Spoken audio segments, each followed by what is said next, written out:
Welcome to I See India, a podcast taking a deep dive into social issues plaguing India and looking at existing and possible solutions to them. We are here to really get our hands dirty and dig deeper into problems and have serious conversations about solving them.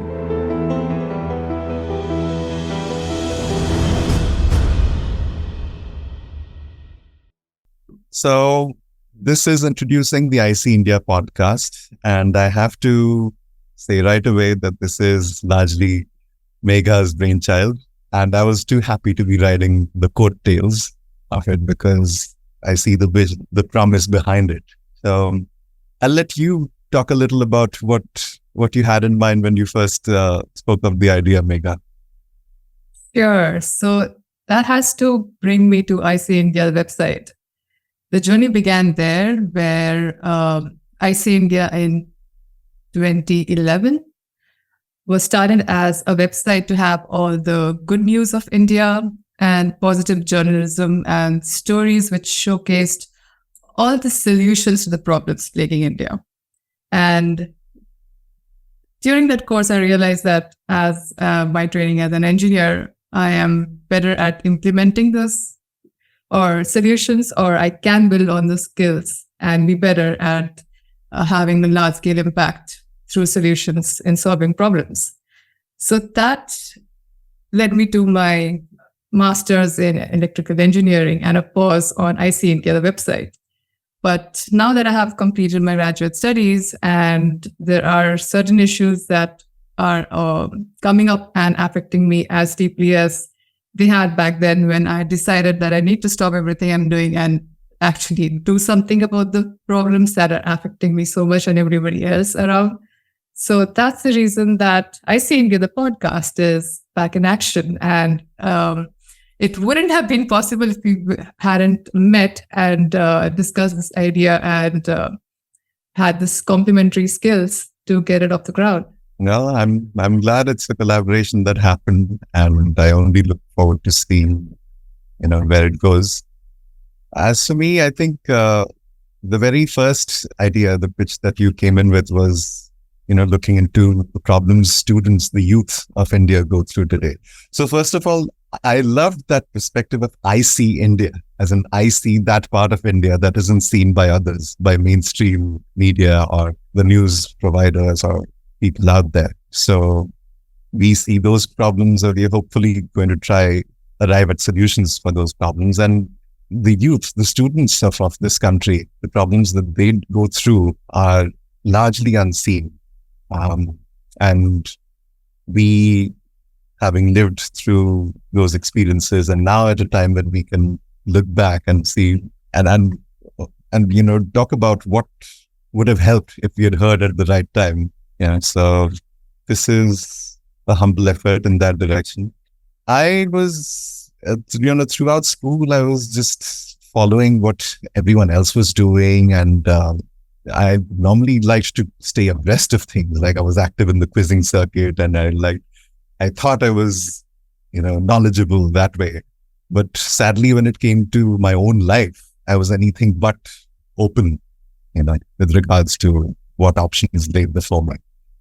So it was primarily my peers, or, whatever my parents told me, or relatives or uncles and aunties around me, drove those decisions for a large part of my student years. So through school, I ended up just preparing for engineering like everyone else around me was doing.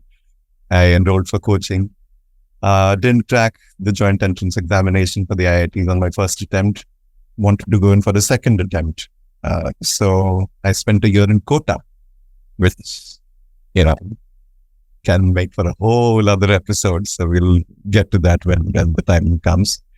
And then after that, decided I didn't really have that proclivity or affinity for engineering to begin with.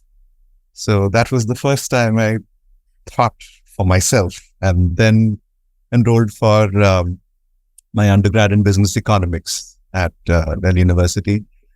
Then I just went on a journey of, I'll try my hand at whatever comes my way and just experiment with life. So I went in for a management consulting job after. Was lucky enough to get that job right after college. Stayed with it for 3.5 years. Had my fill of it. Then wanted to pursue academia. Enrolled for a master's and then another master's after it. One in data science and another in comparative sociology. Got disillusioned with that world too. So then came back and I was around that time I had chanced upon digital nomadism as a term, which is now a large part of the world is aware of it and has awakened to it after the pandemic, which is as long as you have an internet connection, you can work out of any part of the world. So I decided to give that a go. So it's been some years of freelancing under my belt with another full-time job in between, but largely experimenting and just rolling through life. So yeah, hopefully coming in with insights we can share. That phase happened close to +2, I believe. So that was the time when you decide what you want to study. So engineering. So it did happen that I was in a similar boat. Those dark days, staring at the ceiling or the void, and thinking, what will happen if I don't clear JEE? And then not getting an answer, and then feeling, okay, I'm paralyzed. There's no future. But I did want to become an engineer, so I eventually became one. But yeah, that's how the journey led to the decision of becoming an engineer. But the issues and the circumstances were pretty similar, I think. The drop year, the uncertainty, the stress of it, and not having the ability to think, okay, this is just one step towards the future. This is not the end. I think that level of maturity or understanding of the world itself was not existing. So I think part of this podcast or this episode that we're going to be dealing with is because we empathize with all the students and everything that they're going through. And it's a way of reaching out to that older, earlier self of us, that scared person who didn't have anyone to mention what they're going through, and just hug them and say that, okay, you're not alone in it. We are all in it. We have all gone through it, and there are ways to deal with it. And I wish... And it all turns out fine. Yes. At the end. Yeah. Exactly. It all turns out just fine. So at the time you may think this is the end of the world if I don't clear this examination, if I make a fool of myself and, with in my books, not so great percentage or results, my life is finished. Anything but, So yeah, I like that. Mm-hmm. If we can just go tell them it all turns out fine in the end and give them that hug that they could so do with. Yeah, I mean, look at us. And sometimes it's good to look back at our journeys and then give ourselves that pat on the back and tell ourselves we have come a long way. So it's interesting, that we mentioned that. So let's talk a bit more about that. How would you say your definition of life has changed after having been through all those years of introspection and self-doubt and just that journey of life as it's meant to be? Yeah, that's fascinating. Exactly. So that's what my definition of life was. It's a journey between life and death. That's a journey. And I think looking back, to some extent, that was to me a passive journey, as if all the path and the routes have already been laid out and I'm just following whatever has been decided for me. And now I would just add to that it's a journey where I am in control and I decide what I want to fill that gap between life and death and what experiences I want, and trying to align my life in the direction of those experiences that I want to be a part of my life. So I think that's how my definition of life has changed, in that I view life, the purpose of life, as living it. So just enjoying the moment and having fun, not taking it too seriously. As you said, everything turns out fine. It's okay. And you don't know where this path is going to lead you to and how you're going to end up where you want to go. But you have the power to make that journey however you want that to be. So probably that is what I would have told my earlier self, and how that's how things have changed for me. What about you?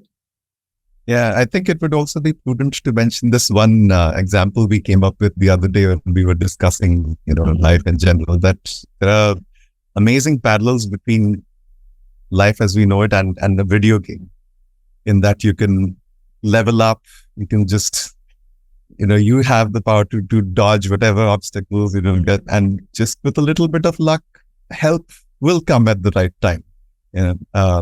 To those who deserve it and need it, or whatever, to borrow from Harry Potter.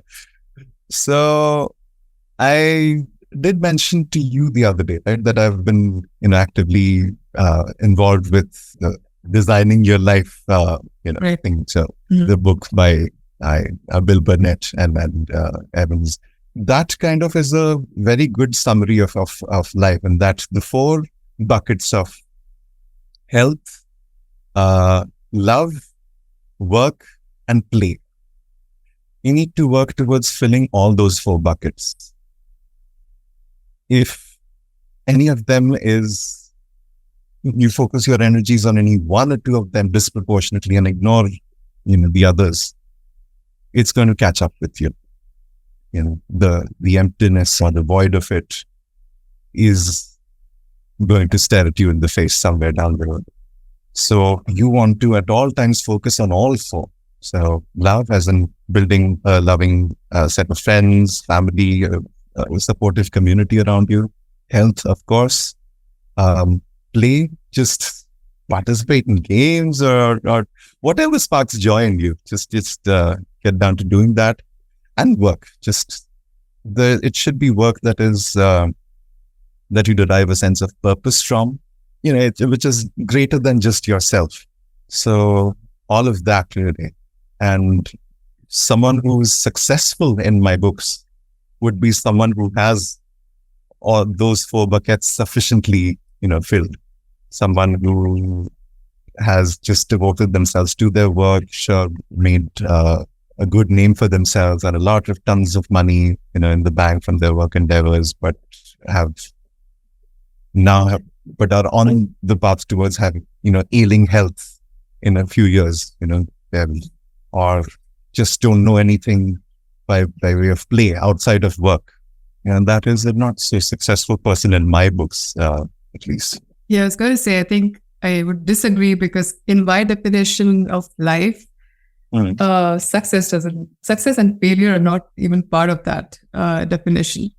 Because I would see life as experiences, and every experience is fine as long as they are aligned. The moment you bring in success and failure, it sort of is bringing in that premise of that there's a way to do life right, or there's a way to do it wrong. So that's the very premise we want to challenge. Right, because there are multiple paths from point A to B. It's just as long as you're not doing any harm to yourself or anyone around you, it's fine whatever path you choose. So there's the right answer there.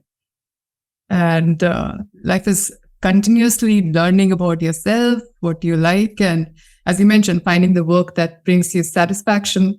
That's a never-ending process. I mean, like after my engineering, I think I figured that I wanted to solve the problem of negative in media, and that's how I see India started. And then I realized, okay, I want to shift something else, and then eventually I became a researcher in computational neuroscience, and that's where I found my love and joy and everything. So, and that's because it took a while, almost. It's been a long way from the usual checklist of age where education should have been done, but who is to say that was the right checklist in the first place? I think that's what we adhered to as kids, that, okay, this you need to be done and 30 is old. But then you realize life doesn't work that way. You don't have to have finished or accomplished something by a certain age. You have, until you're alive, you can do anything you want to. So it's fine. So what I'm hearing is basically we need to be free of the fear of failure in all forms. Mm-hmm. So why is it unique to our culture that, failure in anything is just so, it carries the immense negative connotation that it does?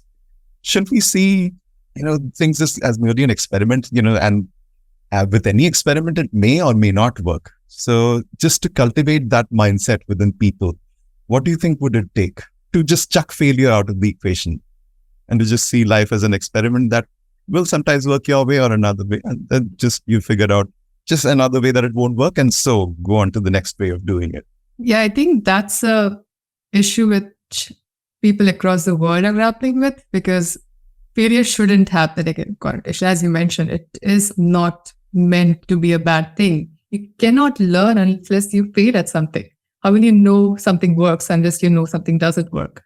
But I remember as a kid how crazy upset I used to get on not getting whatever full grades on something. But that's subconsciously built into us. I don't think anyone in my family or teachers just said that, oh, this is wrong to lose 1 point in something. It just didn't feel right that you lost on something. So yeah, there's a lot to do in that field, I believe, that where that whole negativity about failing in something, it's not failing. I mean, failing is when you give up, when there's nothing to work on. So it's just, this didn't work out. Let's figure out plan B.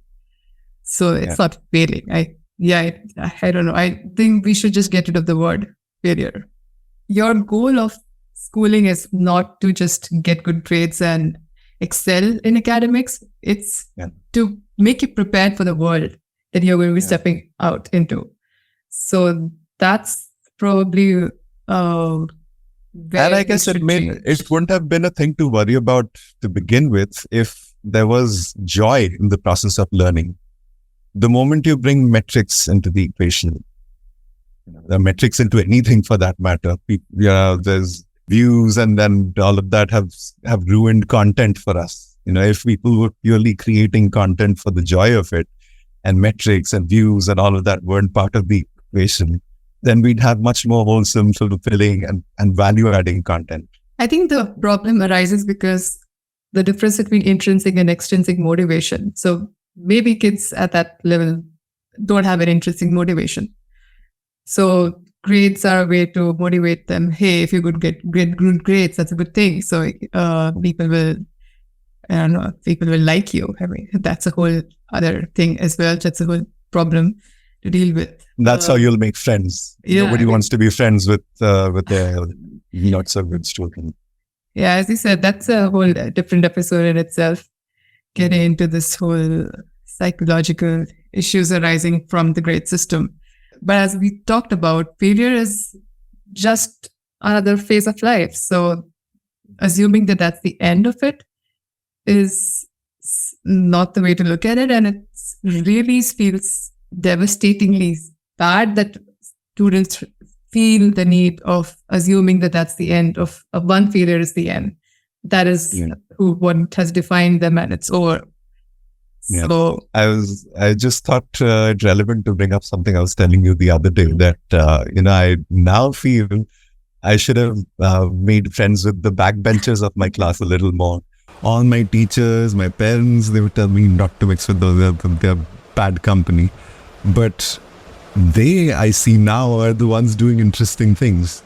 All the front benchers, the good students are sure doing very well for themselves, okay, but doing straight-jacketed stuff, like, they're just climbing the corporate ladder, like, which would be the expected thing to do.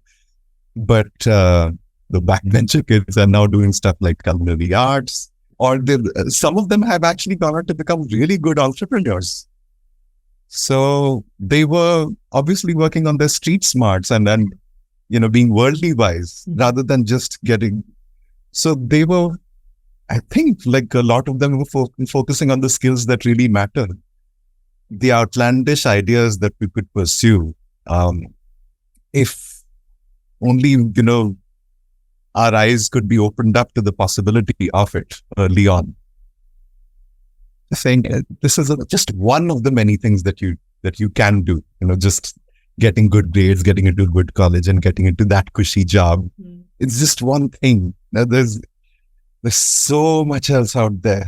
I can't imagine for the life of me what would lead children of that age to think that doors are closed forever or all possibilities end if that door closes or they see it closing. Yeah, so that's probably where we'll bring in our guests in the future to answer these questions and try to understand what drives students at such a young age to just end their lives because of academic frustrations or personal issues, and how to build more resilience and get them continue fighting and not give up so early. I mean, if one could just go back and talk to our 15-year-old selves and every 15-year-old there is, at that crossroads of where they have to decide, deciding on that majors for their high school is the first big decision they're going to have to make. Right?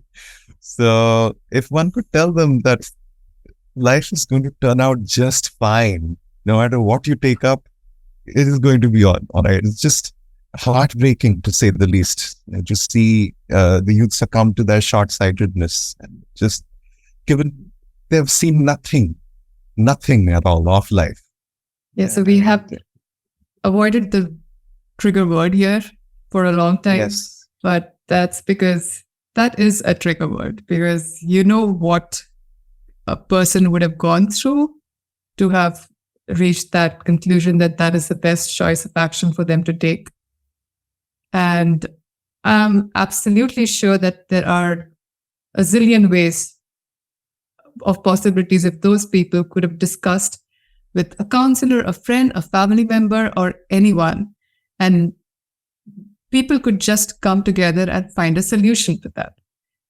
There is probably, I was going to say there's no problem that doesn't have a solution, but okay, there are problems which cannot be solved, and then we would try to figure out how to deal with them.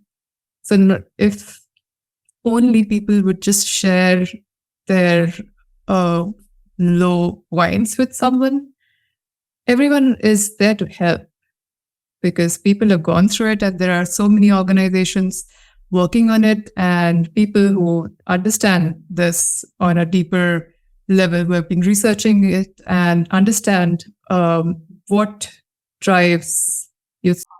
Then we could all come together and probably find a solution to it.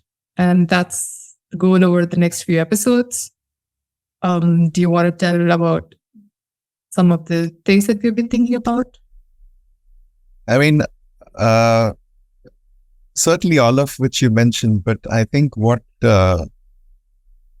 kids that age, the youths really miss or could do more with is just good role models. They don't have a lot of people to look up to, and then that could tell them to just go down what rabbit hole they want to go down, and someone relatable. So sure, parents, counselors, all that support system is well good, but they need someone they can relate to tell them what they need to hear. Someone around their age or someone who has lived their experience and talks their language. So I don't know how much of that we can be, but we can try, right, to get through to them. Yeah, hopefully it already hasn't been a generation gap and we are not able to get through. Oh, generation gap, there surely has been. I mean, I said speak the same language, ironically, when I know that I don't speak the same language as Gen Z. Half of the words they speak. Yeah. No, but it's about the newer lingo, the slang aside, but it's the language of life that would not change, even across generations. I mean, the challenges we can relate to, and what struggles they'd have, that too we can relate to. And also someone who probably makes them realize that life is not easy. For whatever reason, I think it's just the idea that we have back then. Life should be fair, life should be easy, life should be a certain way. That's something that, of course, we realize down the line that life shouldn't need to have be anything specific that we assign a definition to it. It is not going to be easy. It's not going to be life just is. Exactly. It is. So it's just is. That's the best way to put it. And if you cultivate that outlook of, as we mentioned earlier on, of looking at life as a video game, you learn to enjoy it too after a point. Just bring on whatever challenges life has to. And I'm ready for it.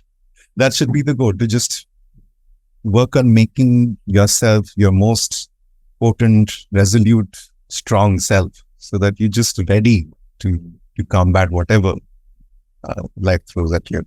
Or just yourself. Whatever the best version of yourself. Yeah. I mean, if you're a soft person, that's fine. Just be. That's okay. So, yeah, I think these are the things that we could discuss in the coming episodes. Maybe one of them would have people who have been to Kota, been there, seen that, gone through that, and yet made it through life. So probably that would be a good set of people to talk to.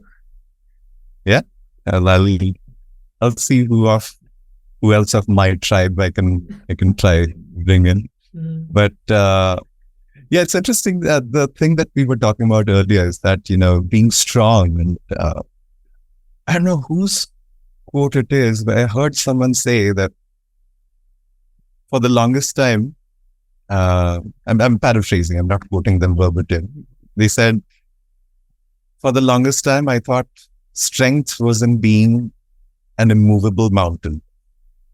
Now I realize strength is in being like flowing water. So to be able to just to mold yourself and then just be ready to take on whatever. Flexibility, adaptability. These are also a couple of keywords that we were discussing earlier. Just to see the next best route, alternative route, and be aware of things and flexible now, and just keep your eyes open for things. If one thing doesn't work out, fine. All roads go forward, whether this way or that way. A slightly longer route, but it's slightly a more scenic route. You build that along the way. I mean, you can build a path that has all of those things that you want in that. And also, just to add to the idea of strength, I think strength, being a strong person, doesn't mean that you're not broken at times. It's okay when you think that, okay, I cannot move.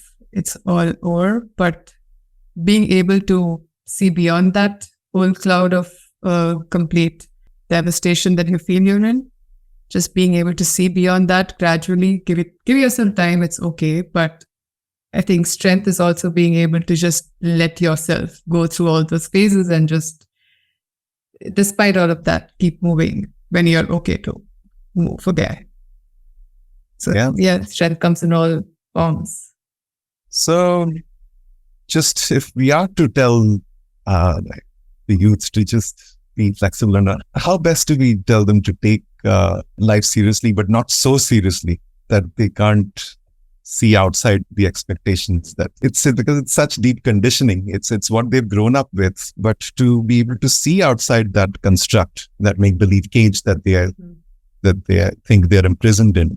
How do you think we could train them to see beyond it, break free from it?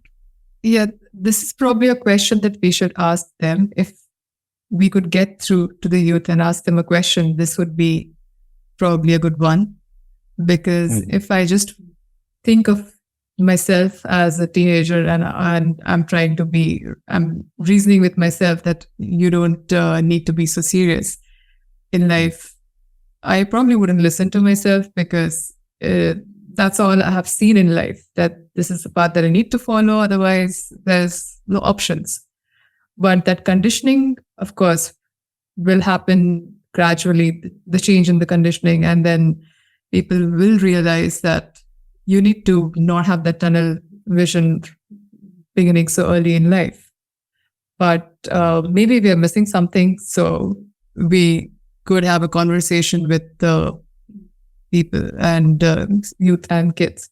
It's actually funny that I keep mentioning kids for a teenager, but that's the kind of, I think, feeling we have that you've not seen anything.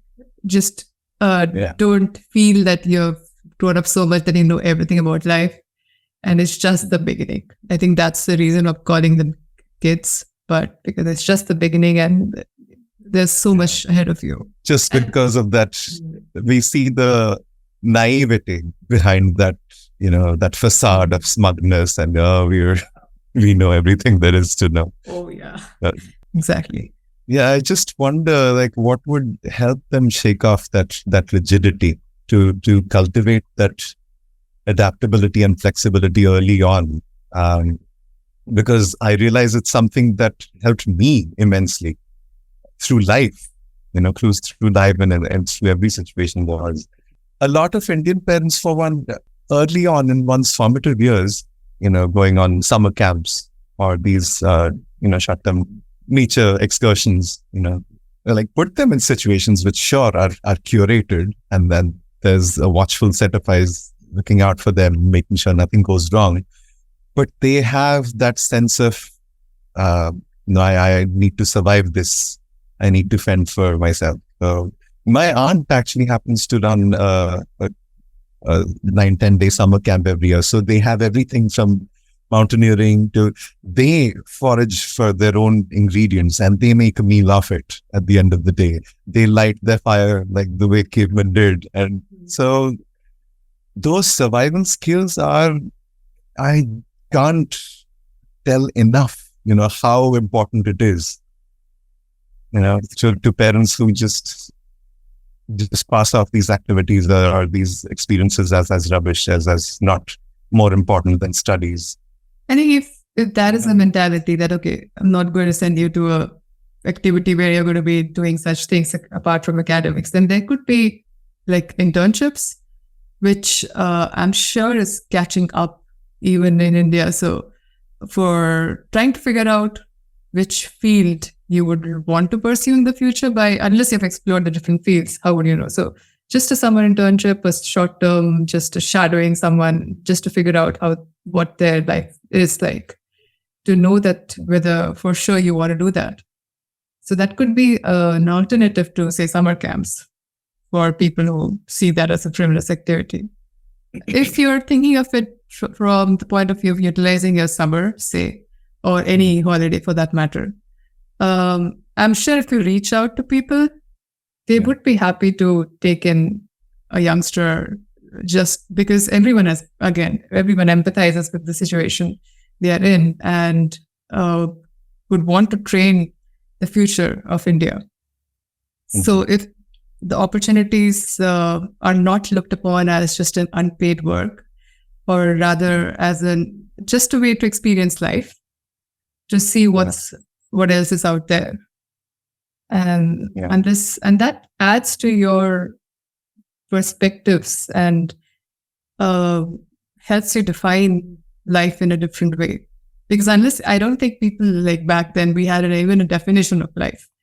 And when you have that and it affects how you take decisions in life and view certain circumstances. Because if your definition of life is just to have, not to take it so seriously or just experience it as it goes, then you wouldn't take failures with the same manner that you would take otherwise. Yeah. So the idea of internships for children, I think it would still take some building or creating of opportunities on an institutional level, because I don't know of a lot of people who would immediately entertain someone like reaching out to support. They're happy to provide guidance if they relate that way or want to genuinely help out, but to give them time for an entire summer, that I think will have to be incentivized for them even on an institutional level. If children themselves are goaded or sort of told to just reach out, write to anybody they look up to, anybody they want to work with. They just suggested the possibility. If their eyes are opened up to that possibility, that you like any person that you see, you want to work with them in close quarters, write to them. That brings in individual agency for starters at an early age, fosters a sense of, a seed, a seedling of, entrepreneurial spirit in that they're taking charge. So these would be important qualities to come off that experience. Yeah, I'm saying basically that internships is this something that would require support from factors, outside or beyond your control.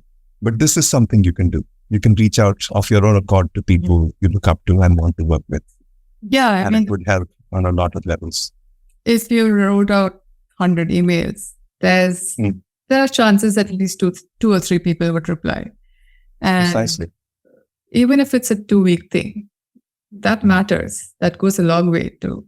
That experience changes you. So I think that would be beneficial even if it's for a shorter time. And now with the internet, there's these digital natives, we can call them that.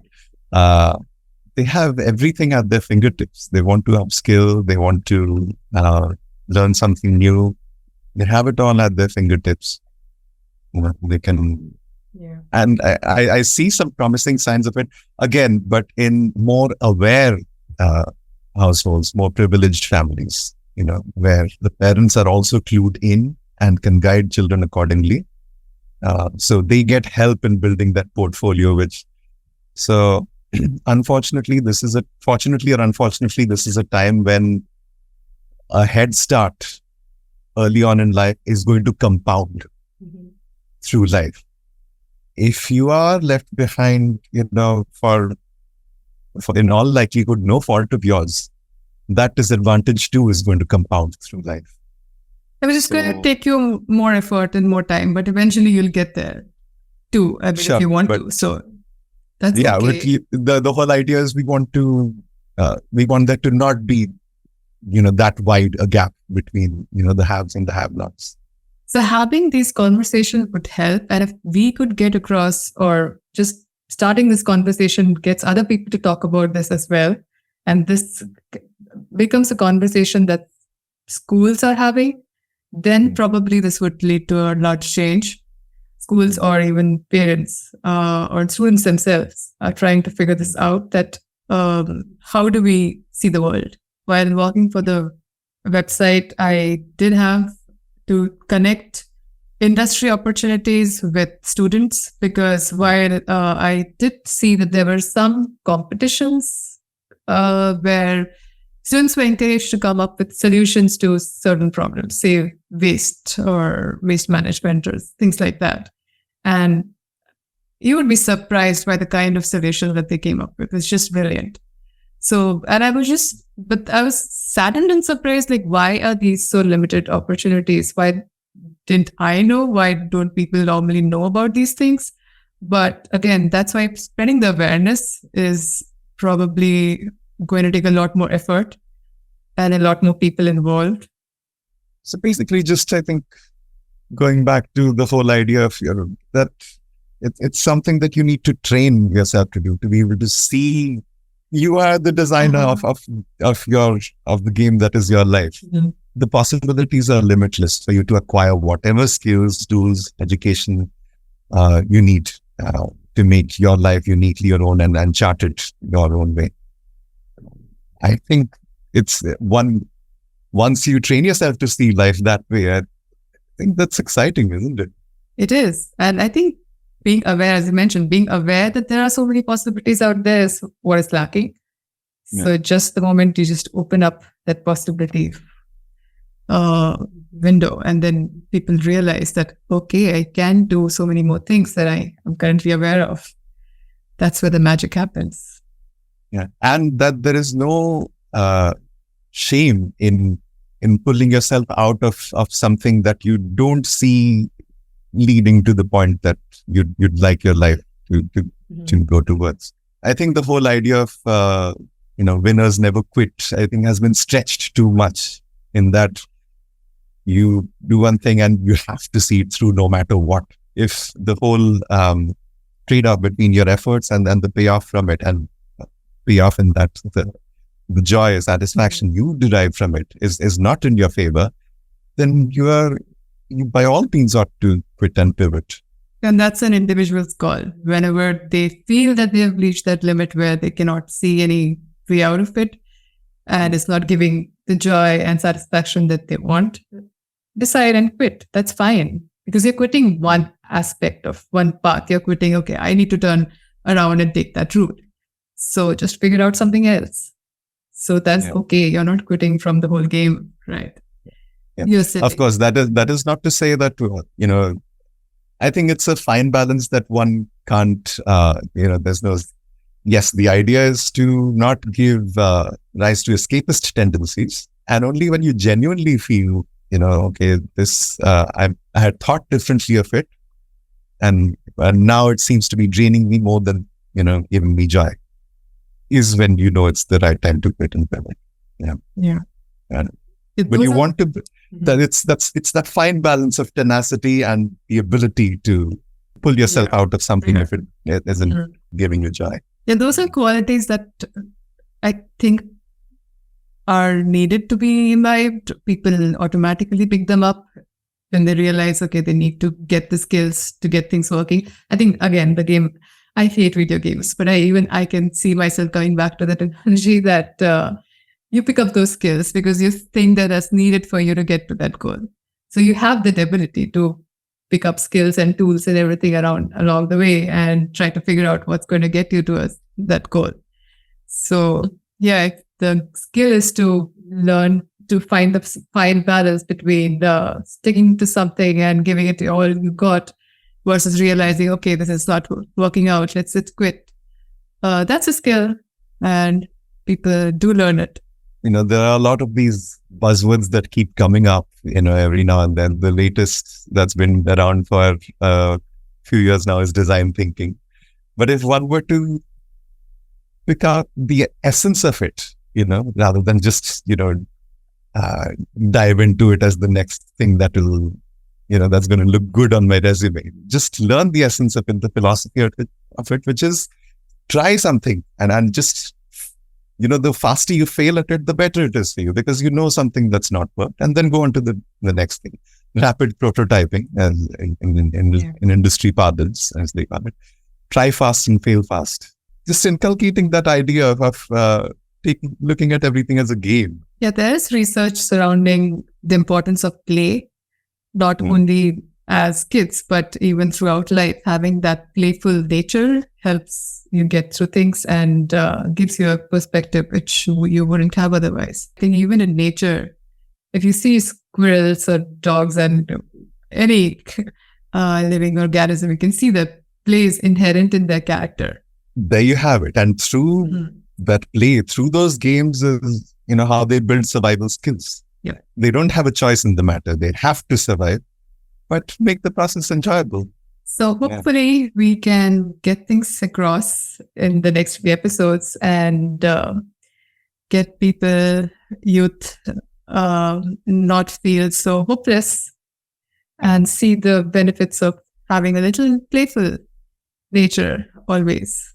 I think today's has been a good discussion on the many ways one could look at life, and the sheer tragedy of students just calling it quits before they have seen that game unfold or get to the more interesting levels, is something we hope to address. We'll also try to dig deeper into what causes students to reach that level. So all intrinsic and extrinsic factors that play into this, hopefully we can make a difference. Let's hope we see this through to a good end and then this reaches the ones we are trying to reach, which is the youth of today who may be in need of direction, in want of some clarity and just a gentle reassurance and that life is going to turn out okay. It always does. Anyone has any suggestions or comments, feedback to anytime, they can reach us. Yeah, we're only too happy to help in whatever way we can. All right then. See you all. That's it for this episode. And see you very soon next month. Thank you for joining in.